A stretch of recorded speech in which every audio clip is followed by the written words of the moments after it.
잠언 15장 말씀입니다. 이 잠언은 한 절 한 절이 다 의미가 있고 전체적으로 이게 어떤 걸 말한다 이렇게 보기는 좀 쉽지 않습니다. 그래서 이것이 격언이고 한 절 한 절 그 자체로도 귀한 의미가 있습니다. 그래서 우리가 오늘 이 15장 말씀을 전체적으로 이게 어떻다 이렇게 말하기는 참 어렵죠. 그냥 한 절 한 절 우리가 읽으면서 우리 삶 가운데 내가 좀 부족하다 이렇게 느껴지는 게 더 깊이 와 닿을 것입니다. 아, 내가 이게 잘못했구나. 또 내가 이걸 미처 생각을 못했는데 이렇게 해야 되겠구나. 이제 이런 마음들이 들 때 그냥 가장 감동이 되는 그런 구절 한 절을 하루의 또 삶에 중요한 말씀으로 이렇게 새기고 또 그 자기의 부족한 거를 고쳐나가고 하는 것. 이게 참 그게 중요한 거죠. 그래야 이제 우리가 변화가 생기는 것이니까. 그러니까 너무나 많은 말들을 우리가 또 들으면 그 말들도 다 생각을 안 합니다. 그러니까 아무 의미가 없고 자기와 관계가 없기 때문에 가능하면 가장 인상적이고 또 자기에게 적용이 될 만한 말을 깊이 묵상하는 훈련이 필요합니다. 그래서 우리가 이 새벽 예배 제가 말씀을 이렇게 하고 기억할 만한 말씀, 묵상할 말씀을 이렇게 한 절, 좀 몇 절 넣기도 하지만 이렇게 한 절씩 한번 생각해 보자. 그렇게 한번 제안을 한 적이 있는데 그렇게 하는 것이 이 말씀을 적용하는데 굉장히 유익합니다. 그래서 오늘도 그런 측면에서 각자 이렇게 쭉 성경을 한 번 읽고 안 되면 두세 번 읽어보면서 가장 감동이 되는 그런 성구를 마음에 새기면 참 좋을 것 같습니다.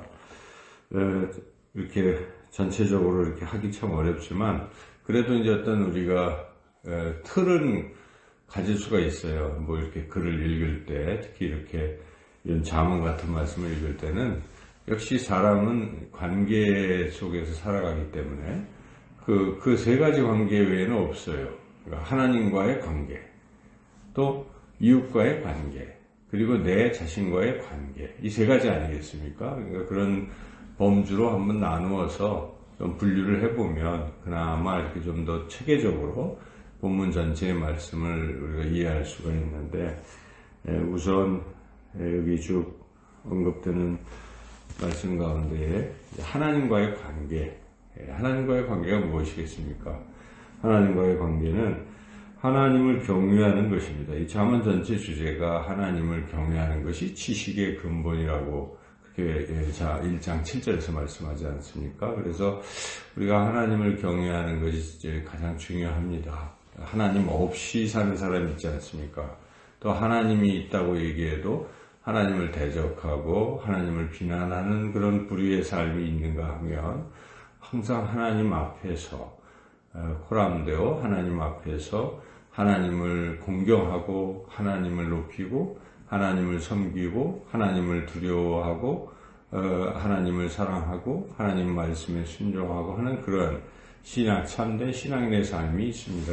그런 자세를 우리가 견지해야 됩니다. 그래서 여기에 나오는 이제 그런 말씀들 쭉 있습니다. 그래서 3절에 보면 하나님의 눈은 어디서든지 악인과 선인을 감찰하시느니라. 이 믿음이 참 중요해요. 어디서든지 하나님 나를 보고 계시다는 생각. 그러면 죄를 짓기도 어려운 것도 있고 또 하나님이 보시니까 힘이 생기고 나 혼자가 아니고 하나님이 나와 함께 하시는구나. 하나님이 나를 인도하신다. 하나님이 나를 보호하신다. 이런 또 생각을 또 갖지 않습니까? 그래서 이게 이제 신앙의 기본이고, 그러면 나를 감찰하시고 쳐다보고 계신 그 하나님께 내가 어떻게 해야 될까? 당연히 하나님을 사랑하고 하나님을 공경하고 해야 되지요. 그래서 그러한 하나님 앞에서의 삶을 어떻게 살아야 되는가 하는 그런 말씀들을 우리가 이 15장에서 쭉 묵상하고 그렇게 살아가야 하겠습니다. 그래서 마지막 결론도 요 33절에 여호와를 경외하는 것은 지혜의 훈계라. 겸손은 존귀의 길잡이니라. 하나님 앞에서 하나님을 높이고 겸손하게 살아가는 것, 이것이 이제 첫째 중요한 우리 삶의 자세입니다. 두 번째는 사람들과의 관계. 그게 지금 많이 나오죠, 잠언은. 우리는 어차피 다른 사람들과 이렇게 더불어 살아가고 있는데 이 관계를 잘못 맺으면 불행합니다. 한 가정에서도 부부 간의 관계, 또 부모와 자식 간의 관계, 또 형제들 간의 관계가 좋지 않으면 그 뭐 행복이 어디 다 사라지는 거죠. 불행한 것이죠. 그래서 잠언은 계속 그런 거 강조하지 않습니까? 여기 16절에 가산이 적어도 여호와를 경외하는 것이 크게 부하고 번나는 것보다 낫고, 17절에 보면 채소를 먹으면 서로 사랑하는 것이 살진 소를 먹으면 서로 미워하는 것보다 나으니라. 그래서 행복은 다른 데 있는 것이 아닙니다. 사람과의 관계, 특별히 가정의 행복은 식구들끼리 서로 좋은 관계를 맺는 것 아니겠습니까? 또 우리는 가정에서만 살아가는 것이 아니라 이웃들과 또 만나기도 하고 대화도 하고 또 이런저런 어떤 거래도 하고 뭐 다 그러지 않습니까? 물건을 사기도 하고 팔기도 하고 물건을 살 때도 고객이라 하여 고자세를 가지고 그런 갑의 입장에서 하는 것은 잘못되지 않습니까? 그러니까 또 서로 물건을 내가 살 수 있다는 것도 감사한 일이죠. 어찌 보면 그것을 안 팔아주면 우리가 어떻게 살겠습니까? 그래서 이렇게 뭐 재난을 만나고 할 때는 서로 살려고 사재기 하려고 막 난리치고 하는 거 보면 누군가 그 물건을 만들어서 나한테 이렇게 공급해 주는 것도 감사한 일이죠. 그러니까 우리가 그런 마음으로 살 때도 감사한 마음으로 아유 감사합니다. 저쪽에서는 또 이걸 팔아주니까 감사합니다. 그러면 행복한 세상이 되겠습니다. 그렇게 관계를 잘 맺어야 되는데 이 관계를 잘 맺는 데 있어서 가장 핵심적인 것은 역시 말하는 것입니다. 말로 사실 관계가 표현되지 않습니까? 마음속에 있다고 해도 결국 드러나는 것은 말과 글인데 이 말과 글이 상대방을 화가 나게 이렇게 해버리면 화가 화를 불러일으키고 이제 뭐 싸움밖에 더 나지 않을 것입니다. 그래서 첫 시작이 유순한 대답은 분노를 쉬게 하여도 과격한 말은 노를 격동하느니라. 그러니까 우리가 부드럽게 말하면 뭐 화를 냈던 사람도 어떻게 되겠습니까? 분노가 그래서 조금씩 사그러드는데 이 말하는 게 막 세게 말하면 순한 사람도 화가 나는 거예요. 그리고 뭐 화라는 것은 걷잡을 수 없는 것입니다. 화가 화를 불러일으키니까 한쪽이 화가 나면 저쪽도 화가 나고 서로 그 화를 분을 더 내고 나중에는 살인에 이르기까지 되는 거 아니에요? 그 살인하는 사람이 의도적으로 처음부터 하니까 화가 나니까 사랑하는 뭐 가족끼리도 그런 끔찍한 일도 일어나는 걸 우리가 주변에 볼 수 있습니다. 그래서 제일 중요한 게 이게 말이죠. 말을 그렇게 하고 우리가 부드럽게 4절도 온순한 혀 이게 얼마나 중요합니까? 온순하게 말을 하고 또 18절에도 분을 쉽게 내는 자는 다툼을 일으켜도 노하기를 더디하는 자는 시비를 그치게 하느니라. 그래서 이 분을 제어할 수 있는 것이 인격입니다. 사람이 참 인격이 됐다 안 됐다를 뭘로 보겠습니까?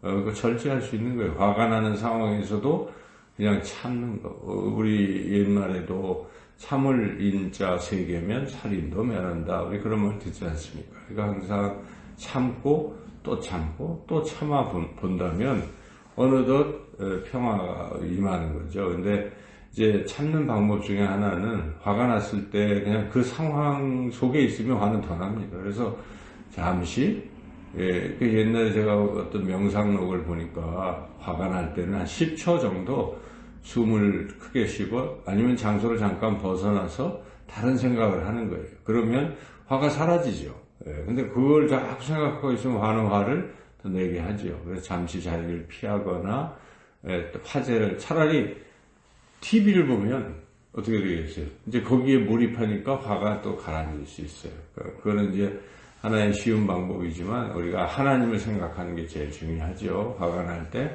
주님 제가 이렇습니다 할 때 하나님께서 우리의 마음을 다스려 주실 것입니다. 그래서 그런 거. 그리고 또 하나 이제 그 이웃과의 관계에 중요한 게 이제 듣는 태도가 참 중요합니다. 사람들은 교만하기 때문에 남의 얘기 잘 안 듣습니다. 자기 얘기만 자꾸 하는 거예요. 대화에 막 주도권은 항상 자기가. 듣는 사람 참 훌륭한 인격자입니다. 다 듣고 남의 얘기를 다 들어주는 사람, 이거 굉장한 사람이죠. 근데 모든 사람들은 대부분 자기가 말하기를 좋아해요. 그거 별로 좋은 인격이 아닙니다. 그래서 자꾸 들어야 되는데, 듣는 것을 잘 하려면 3인행의 유아사라, 세 사람이 가면 나의 스승이 반드시 있다. 피라상하요. 그런 식으로 항상 그 어떤 사람도 저 사람이 말하는 것은 도움이 될 거야 하는 이런 어떤 겸손한 마음을 가지고 한번 듣게 됩니다. 근데 오늘 이 잠언 15장은 그런 말씀을 이제 우리에게 하고 있습니다. 가장 중요한 5절 아비의 훈계를 업신여기는 자 미련한 자다.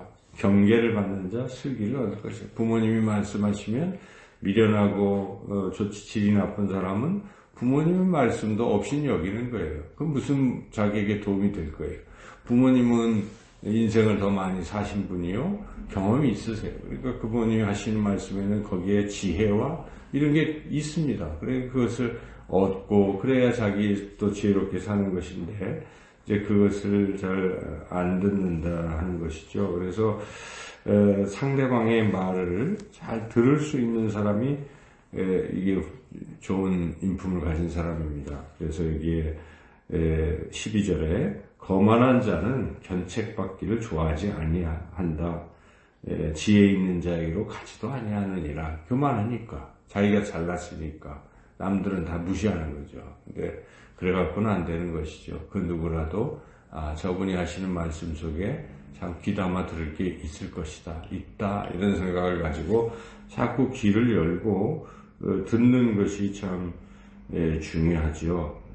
그래서 그런 말씀들이 여기에 곳곳에 나와 있습니다. 상대방의 말을 잘 귀담아 들을 수 있는 것.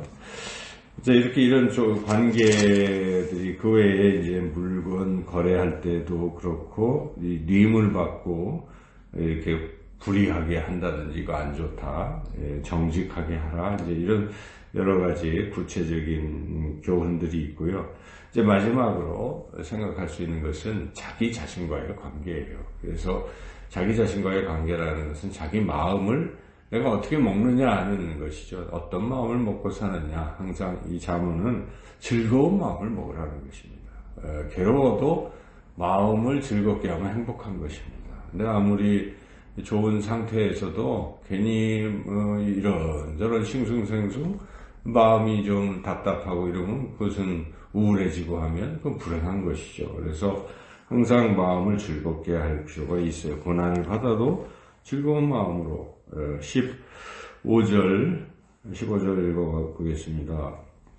고난받는 자는 그날이 다 험악하나 마음이 즐거운 자는 항상 잔치하느니라. 그래서 마음을 즐겁게 하는 것, 마음은 양약이라 하지 않습니까? 근데 근심은 뼈를 썩게 하는 것이다. 이 건강에도 안 좋습니다. 그래서 항상 즐거운 마음을 가지고 즐겁게 기쁘게 살아가는 것입니다.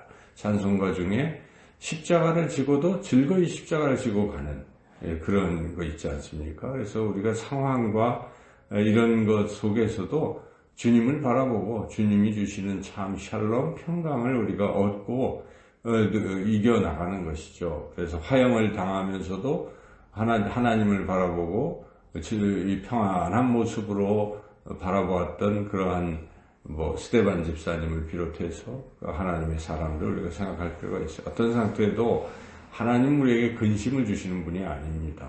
하나님 우리를 즐겁게 하기를 원하시는 분이심을 알고 우리가 주님 안에 거하면 주님이 주시는 참 기쁨, 평안, 소망 이런 것을 누리며 살게 될 것입니다. 오늘 참 많은 말씀들이 있는데 크게 하나님을 우리가 경외하고 항상 하나님 앞에서 사는 것, 이웃들과의 관계에서 좋은 관계 맺기 위해서 말을 좀 더디하고 듣기를 속히 하는, 그리고 가능하면 과격한 말보다는 부드러운 말로 또 말을 아끼고 또 자기 자신은 하나님의 자녀로서 하나님이 주시는 기쁨을 누리고 오늘도 행복한 복된 하루의 삶을 살아가시기를 주님의 이름으로 축원합니다.